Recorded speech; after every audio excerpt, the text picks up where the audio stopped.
The shorter your sleep, the shorter your life. The decimation of sleep throughout industrialized nations is having a catastrophic impact on our health, our wellness, even the safety and the education of our children. It's a silent sleep loss epidemic, and it is fast becoming one of the greatest public health challenges that we face in the 21st century. The disruption of deep sleep is an underappreciated factor that is contributing to cognitive decline or memory decline in aging, and most recently we've discovered in Alzheimer's disease as well. There's a structure that sits on the left and the right side of your brain called the hippocampus. It's very good at receiving new memory files and then holding on to them.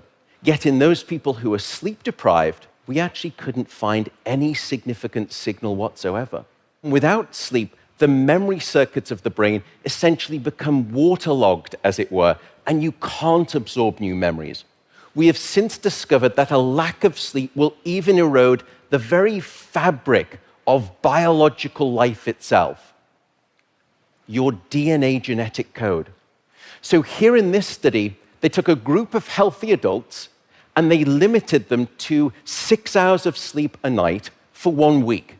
And then they measured the change in their gene activity profile relative to when those same individuals were getting a full 8 hours of sleep a night.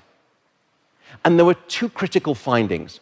First, a sizable and significant 711 genes were distorted in their activity, caused by a lack of sleep.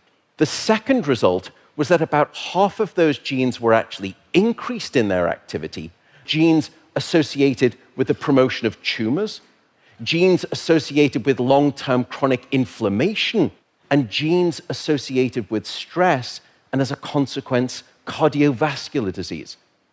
There is simply no aspect of your wellness that can retreat at the sign of sleep deprivation and get away unscathed. And at this point, you may be thinking, oh my goodness, how do I start to get better sleep? What are your tips for good sleep? The first is regularity. Go to bed at the same time, wake up at the same time, no matter whether it's the weekday or the weekend. Regularity is king, and it will anchor your sleep and improve the quantity and the quality of that sleep. The second is keep it cool. Your body needs to drop its core temperature by about 2 to 3 degrees Fahrenheit to initiate sleep and then to stay asleep. And it's the reason you will always find it easier to fall asleep in a room that's too cold than too hot. So aim for a bedroom temperature of around 65 degrees or about 18 degrees Celsius. That's going to be optimal for the sleep of most people. Sleep, unfortunately, is not an optional lifestyle luxury. Sleep is a non-negotiable biological necessity. It is your life support system. And with that soapbox rant over, I will simply say good night, good luck, and above all, I do hope you sleep well.